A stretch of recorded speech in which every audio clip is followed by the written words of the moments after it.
अशी वळकुटी करून ठेवणार, जेणेकरून कसं खालचं जे पाला आहे ना यांना गरमी होते. गरमी झाल्यानंतर हे जो कोस आहे ना खालच्या झिगझॅगमधला, तर हे जो कोस राहणार ना हे पूर्णपणे आणखी पोचट राहणार. म्हणजे हे असा कडक झालेला दबत नाही, कारण की आजचा जवळपास 6वा दिवस आहे. आणि ह्याच गोष्टीमुळे आपल्या जवळपास बॅच जी आहे की चांगला प्रॉफिट होऊ शकतो आपल्याला. ह्या आळीनं हे कोस तयार खराब केला हातातला बोटातला. आता आपले 130 अंडी पुंजे आता बघू आपण समोर आपला ॲव्हरेज निघतो की कशा क्वांटिटीमध्ये किती किलो निघतो हे तुम्हाला मी समोर सांगालच. नमस्कार शेतकरी मित्रांनो, कसे आज सगळे चांगले असाल. मी आपला सोस्ट हरिओम पुन्हा एकदा स्वागत करतो आपल्या एका नवीन व्हिडिओमध्ये रेशीम उद्योगबद्दल. मी मागचा जो की व्हिडिओ टाकला होता त्यामध्ये पूर्णपणे तो सांगितलं होतं. जर तो व्हिडिओ बघितला नसेल तर तो बघून घ्या, कारण की त्यामध्ये मी सांगितलं होतं 14, 15, 16वी फीडिंग टाकली होती. 16 फीडिंग टाकल्यानंतर आपण सॅम्पल चेक केलं. सॅम्पल चेक केल्यानंतर आपण चंद्रिका टाकल्या. चंद्रिका टाकल्यानंतर किती पर्सेंटेजमध्ये आळ्या त्यांनी कोस तयार केलेला तुम्ही माझ्यात बघू शकता, पाठीमागे इथं बघू शकता की तो कोस तयार त्यांनी केला. मागच्या व्हिडिओमध्ये मी 11 मिनिटाचा व्हिडिओ आहे, पण त्यामध्ये जवळपास 4 ते 5 दिवसाचं पूर्णपणे शेड्यूलमध्ये सांगितलं होतं की आपण कसं काय टाईपने केलं आहे. या व्हिडिओमध्ये आपण बोलणार की आजचं सध्या आपण सिच्युएशन कशी आहे, कोचची वगैरे किती कडक झालेला आहे, कसं की आपण त्याला वेचणार कधी, हे मी तुम्हाला पूर्णपणे ह्या व्हिडिओमध्ये सांगणार आहे. तर व्हिडिओ शेवटपर्यंत बघा आणि व्हिडिओला नवीन असाल तर चॅनलला सबस्क्राईब करा आणि व्हिडिओला लाईक करा. तर आता मी तुम्हाला सगळ्यात महत्त्वाचं म्हटलं तर आपला कोचचं जे स्टेटस दाखवतो आपण त्याला उद्या गोळा करणार आहे, म्हणजे वेचणार आहे. यानंतर मी आपल्या यूट्यूबला ह्या बॅचचे 3 व्हिडिओ टाकणार आहे, जो की आजचा राहील त्यामध्ये पूर्णपणे मी कोचचं सांगेल, उद्याचा राहील आणि परवाचा राहील. हे 2 दिवसाचं मी ऍड करून एक व्हिडिओ बनवल. त्यामध्ये सांगाल मी आपण कोच कोणत्या पद्धतीने कसा गोळा करतोय, किती टाईपमध्ये त्याला डिवाइड करतोय, कसा ठेवतोय, कसा गोळा करतोय, कसं काडी कचरा वगैरे पूर्णपणे त्या व्हिडिओमध्ये सांगाल. त्याच्यानंतरचा नेक्स्ट राहील जो की मार्केटचा राहील. मार्केटला भाव वगैरे कसं आहे, किती भाव लागला, किती वगैरे मार्केट कसं डाऊन अप चालू आहे त्या व्हिडिओमध्ये सांगाल. त्यासाठी म्हणतो आपल्या चॅनल नवीन असेल तर सबस्क्राईब करा आणि तुमच्या एका सबस्क्राईबमुळे मला आणखी एनर्जी भेटते एक नवीन व्हिडिओ बनवण्यासाठी. दुसरा कोणताही असो. आता मी तुम्हाला कोचचं दाखवतो कसं तर की तुम्हाला माहिती असेल तर मागच्या व्हिडिओमध्ये बघितलं असेल आपल्या 4 रॅकमध्ये आपण इकडे चंद्रिका टाकल्या होत्या आणि इकडे 3 रॅकमध्ये ह्या जवळपास 65 ते 70 हजार आळे आहे. आणि त्यांनी जवळपास जरी म्हटलं तर एक चांगल्या प्रकारे म्हणजे 95 ते 98% कोर्स केलेला आहे. तुम्ही कोर्स वगैरेची बघू शकता म्हणजे कशी संख्या आणि कशी क्वालिटीमध्ये येतं. आता ह्यामध्ये जर कस बघितलं तर पूर्णपणे जो आहे ना हे असा कडक झालेला दबत नाही, कारण की आजचा जवळपास 6वा दिवस आहे आणि असं हलतंय त्याच्यातले पीपी वगैरे मी तुम्हाला नंतर दाखवून मार्केटला. कारण की याचा विषय असा होता बाहेर थंडीमुळे वगैरे जरी म्हटलं तर ह्या थंडीमुळे यांना जास्त टाईम लागला होता. त्यांच्या सायकलमध्ये जो की प्रोसेस होती ही एकदम हळूहळू होती, कारण की 5 ते 6 दिवसामध्ये कोर्स तयार होतो. पण आपण जवळपास 6 ते 7 दिवस म्हणजे 8 दिवस आपण टोटल लावणार आहे मार्केटला न्यायला. 8 किंवा 9 पण होऊ शकते. आता ते मार्केटवर म्हणजे आपल्या वेस्टवर डिपेंड राहील आपण त्याला कशा प्रकारे वेचतोय. बाकी जरी म्हटलं तुम्ही बघू शकता वरच्या रॅकमध्ये खाली सगळीकडं. आणि कोचची साईज वगैरे जरी म्हटली तर हे एकदम चांगल्या प्रकारे तुम्हाला मी दाखवतो. तुम्ही बघू शकता कोचची साईज वगैरे कशी, तर म्हणजे असं कोच चांगला मार्केटला लागतो. आजचा जो की माझ्या मित्रांनी नेला होता त्याला जवळपास पर केजीला 710 आणि एका मित्राला 720 पर केजीला भाव लागला होता.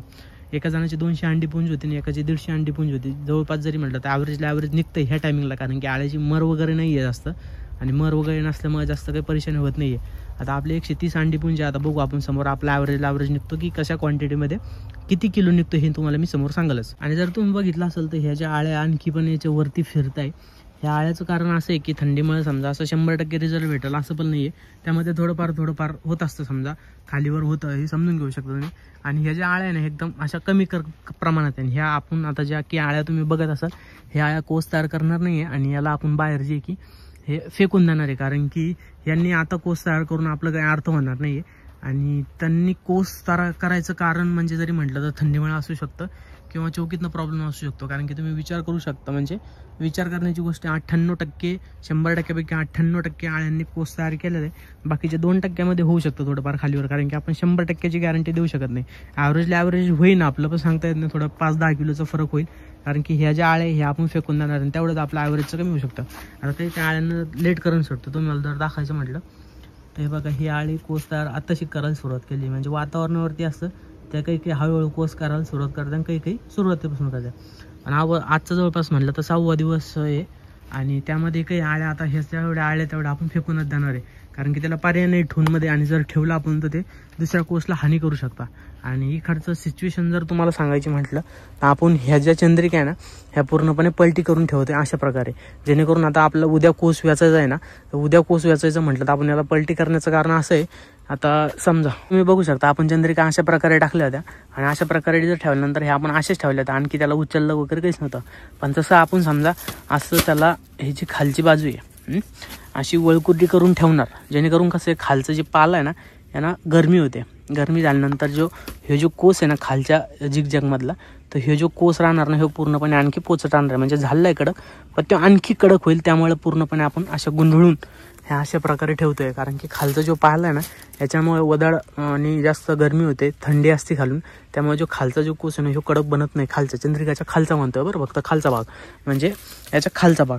आणि जर समजा आपण त्याला 24 घंट्यासाठी जरी समजा अशा प्रकारे जरी गुंडळून ठेवलं, खालचा भाग वरती ठेवला आणि वरचा भाग खाली ठेवला, तर जो खालचा भाग आहे ना हे पूर्णपणे कडक बनणार. आणि कडक बांधल्यानंतर सगळ्यात जो कोस आहे आपला इक्वली कडक होऊ शकतो आणि त्याला मार्केटला आपल्याला चांगला भाव लागू शकतो. आणि राहिला विषय आणखी कोसचा, तर परत सांगतो, तुम्ही कोस वगैरे बघू शकता पूर्णपणे निर्मळ आहे. आपण हे पण ट्राय केलं होतं, काड्या टाकून मग चंद्रिका टाकल्या होत्या, मागच्या व्हिडिओमध्ये सांगितलं होतं. मागचा व्हिडिओ जर नसेल बघितला तर तो पण बघून घ्या. आणि ह्यामुळे आपल्याला जास्त म्हणजे फरक वगैरे चांगला जाणवलेला आहे. ह्याच गोष्टीमुळे आपल्या जवळपास बॅच जी आहे की चांगला प्रॉफिट होऊ शकतो आपल्याला, चांगला जर भाव लागला. कारण की सध्याच्या घडीला जरी म्हणलं तर मार्केट वगैरे चांगलं चालू आहे, म्हणजे 700-750 प्लस चालू आहे पर केजीला बीडचं. आणि जे रामनगरचं आहे कर्नाटकमध्ये याला 800-850 प्लस चालू आहे. पण जर समजा तिथून भाव ठरल्यानंतर मी इकडे ठरतो, मी तुम्हाला मार्केटच्या व्हिडिओमध्ये पूर्णपणे सांगलच. पण जो की आपला ह्यो सध्याचा माल आहे चांगला एकदम A1 क्वालिटीचा, जास्त आळ्या वगैरे आपण फेकूनच नाही झाला, कारण की रोगराई आपल्याला काही जाणवली नव्हती. पावसापासून आपण जे की वाचवलं होतं पूर्णपणे. आणि सबस्क्राईब करा. बाकी माझ्यासोबत जरी म्हटलं तर पंकज योगेश कोठळे युवा सरपंचाचं पोरग आहे, आणि आम्ही दोघं सध्याच्या घडीला म्हटलं तर हे आळ्या गोळा करून मग चंद्रिका आम्ही गुंडळून ठेवतोय. कारण की ह्याच्यावरती आळ्या आहे आणि ह्याच आळ्या समजा कर ठेवल्या. बकेटी कुठं ठेवली रे? पलीकडे का? आणि हां, हे बघू शकता अशा प्रकारे आम्ही ह्या बकेटीत आळ्या गोळा करतोय. आणि मग आळ्या झाल्यानंतर मग अशा प्रकारे ठेवून देतोय. कारण की जर समजा अशीच जर आळी राहिली याच्यावर, आणि जर समजा आपण याला पलटी मारली तर ह्या आळी दुसऱ्या कोसला प्रॉब्लेम देऊ शकते. त्याच्यामुळे जेवढ्या आळ्या आहे तेवढ्या बाहेर काढून घेतोय. आणि मग बाहेर काढल्यानंतर ह्या जेवढ्या आळ्या ह्या बाहेर आपण फेकून देणार. आणि मग सगळं पलटी मारल्यानंतर मग ते आणखी कोस जो आहे तो कडक बनणार. आणि आणखी जर काही सांगायचं म्हटलं तर तुम्हाला काही प्रॉब्लेम असेल, तुम्हाला काही डाऊट असेल तर तुम्ही बिंदास मला कमेंट करा. मी त्याचं सोल्युशन तुम्हाला दुसऱ्या व्हिडिओमध्ये सांगतो. म्हणजे याच्यानंतरच आपण कोस गोळा वगैरे कसं करणार त्या व्हिडिओमध्ये पूर्णपणे सांगतोयच. तर काही डाऊट वगैरे असेल तर तुम्ही बिंदास कमेंट करू शकता. त्याआधी जर महत्त्वाचं जर म्हटलं तर कसं आहे, थंडीचं वातावरण आहे सध्या. पण जरी म्हटलं तुम्ही बघू शकता 1:54 झाले, पण तरी पण अशी थंडी वगैरे हवा चालू आहे. आणि या थंडी हवामुळे काय होतं, जे की आपली आळ्यांची सायकल ही एकदम हळूहळू चालत असते. 11-12 फिडिंगमध्ये सॅम्पल येत असतं, पण थंडीमुळे आता जवळपास 16 किंवा 20 पण फिडिंग लागू शकतं. याची काळजी घेणं गरजेचं आहे.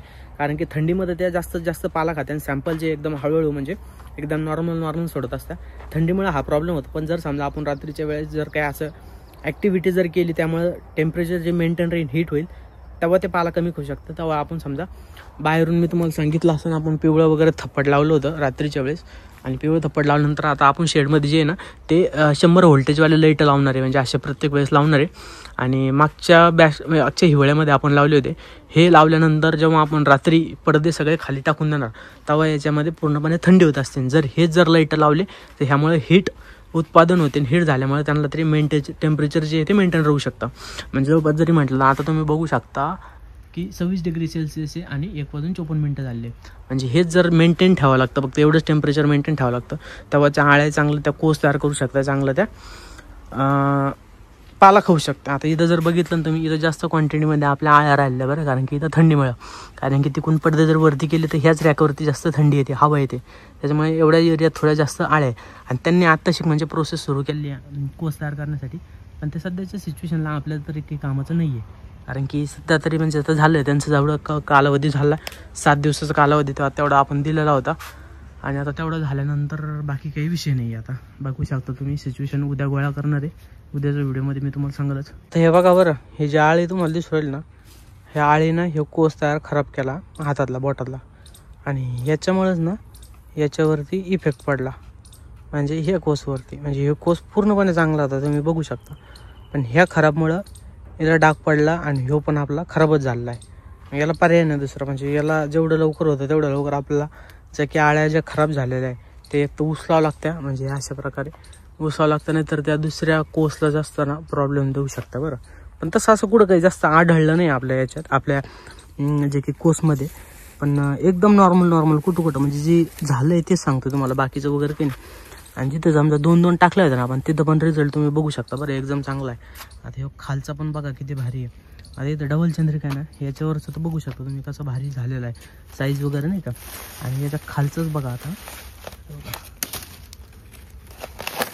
याच्या खालचं जर सांगायचं म्हणलं तर बघू शकता तुम्ही कसं म्हणजे झालेलं आहे चांगला वेगळं. इथला पण बघू शकता म्हणजे चांगला क्वांटिटीमध्ये जो की आपला कोर्स झालेला आहे. याचा असा फरक झालेला म्हणजे केला आपण, समजा तुम्हाला माहिती असेल आपण डबल काऊन टाकलं आहे ते म्हणून. आता हे बघा इथंच बरं कुठे गेली ती, इथं एक आळी खराब आहे बरं. आता ह्यामुळे ना तिचं आजूबाजूचा पण कोस खराब झाला असेल, जर आपण टायमावर उचललं नाही तर असं होऊ शकतं. हे आपलं कुठं आढळलेलं आहे, असं नाही की जास्त प्रमाणात म्हणून. बाकी जर व्हिडिओ आवडला असेल तर लाईक करा, चॅनल नवीन असेल तर सबस्क्राईब करा आणि एक चांगली कमेंट करा, जेणेकरून मी नेक्स्ट व्हिडिओमध्ये जे काय तुमचा डाऊट असेल ते पूर्णपणे सांगाल. व्हिडिओ आवडला असेल तर लाईक करा, चॅनलला सबस्क्राईब करा. तर भेटूया पुन्हा एकदा नवीन व्हिडिओमध्ये रेशीम उद्योगबद्दलच कोस गोळा करताना. तोपर्यंत काळजी घ्या, टाटा, बाय बाय.